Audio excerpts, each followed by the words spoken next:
అయోధ్యలో ఎప్పుడో కట్టాల్సిన రామమందిరం ఇప్పుడున్న ప్రభుత్వం ఇప్పుడు కడుతూ ఉంటే చాలామంది తమ సొంత లాభాల గురించి, సొంత రాజకీయ లబ్ధి గురించి చాలా విమర్శిస్తున్నారు. మీకు తెలుసా ఏమని విమర్శిస్తున్నారు? ఎందుకు రామునికి అయోధ్యలోనే గుడి కట్టాలి? ఎందుకు ఈ ప్రభుత్వం డెవలప్మెంట్ని పక్కకు పెట్టి ఇంత పెద్ద గుడిని రామునికి కడుతూ ఉంది? హాస్పిటల్స్ని ఎందుకు డెవలప్ చేయడం లేదు? రోడ్ సెక్టార్ని ఎందుకు డెవలప్ చేయడం లేదు? ఎడ్యుకేషన్ సెక్టార్ని ఎందుకు డెవలప్ చేయడం లేదు?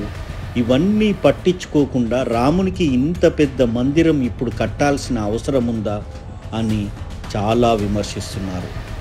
ఇంకా ఒక రకమైన నెగటివ్ వేవ్ని ఈ ప్రభుత్వం మీద భారతదేశం అంతా స్ప్రెడ్ చేస్తున్నారు.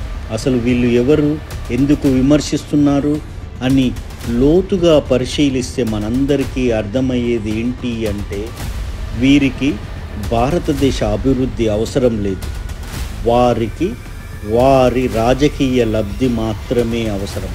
అందుకని ఈ ప్రభుత్వాన్ని విమర్శిస్తున్నారని ఇప్పుడు నేను చెప్పేది వింటే మీ అందరికీ అర్థమవుతుంది. ఇప్పుడున్న భారత ప్రభుత్వం 2014 నుంచి 2024 వరకు 315 మెడికల్ కాలేజెస్ని ఏర్పాటు చేయడం జరిగింది. ముందు ఒక్క ఎయిమ్స్ మాత్రమే భారతదేశంలో ఉండేది. ఎయిమ్స్ అంటే all India institute of medical science. ఇప్పుడు ఎన్ని ఉన్నాయో తెలుసా? 25 ఎయిమ్స్ ఉన్నాయి. 2014 కంటే ముందు ఐఐటీస్ భారతదేశంలో ఎన్ని ఉన్నాయో తెలుసా? 16 మాత్రమే ఉండేవి. ఇప్పుడు అదే ఐఐటీస్ 23కు చేరుకున్నాయి. మెడికల్ సీట్స్ 2014 కంటే ముందు డబుల్ అయ్యాయి. 70,000 కిలోమీటర్ల హైవేస్ని ఈ భారత ప్రభుత్వం కన్స్ట్రక్షన్ చేసింది. 10,000 పంచాయతీ భవన్లను నిర్మించారు. 50 కోట్ల మందికి బ్యాంక్ అకౌంట్ని ఓపెన్ చేసి ఇవ్వడం జరిగింది. ఇవన్నీ చేసింది రాముని గుడి స్టార్ట్ చేసే కంటే ముందే. ఇంకా 10 కోట్ల మందికి ఎల్పిజి గ్యాస్ కనెక్షన్ ఇవ్వడం కూడా జరిగింది. ఇదంతా రామునికి గుడి కట్టడానికంటే ముందే.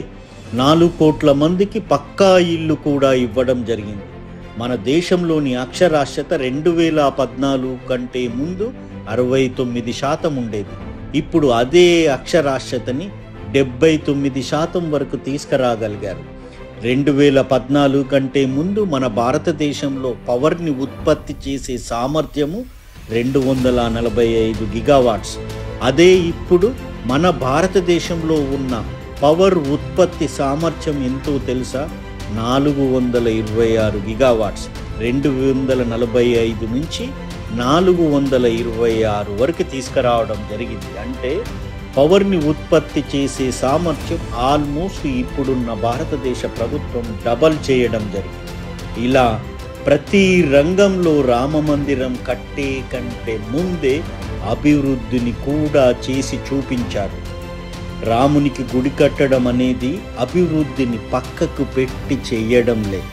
ఒక పక్క అభివృద్ధి, ఇంకో పక్క మన ఉనికిని, మన భారతదేశ సనాతన ధర్మాన్ని కూడా కాపాడుకోవడం.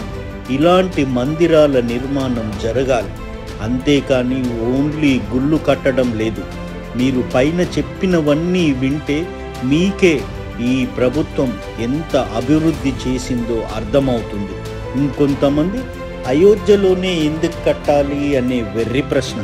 ఎందుకు కట్టాలి అంటే అక్కడే కట్టాలి, అందుకే కట్టాలి కాబట్టి అక్కడే కట్టారు. మళ్ళీ ఎందుకు కట్టాలి అంటే అదే లార్డ్ రామ బర్త్ ప్లేస్ కాబట్టి అక్కడే రాముడు పుట్టాడు అని మన పురాణాలు చెబుతున్నాయి. కాబట్టి అయోధ్యలోనే రామమందిరం కట్టాలి. అందుకే ఇప్పుడున్న భారత ప్రభుత్వం అయోధ్యలోనే రామమందిరాన్ని కట్టారు.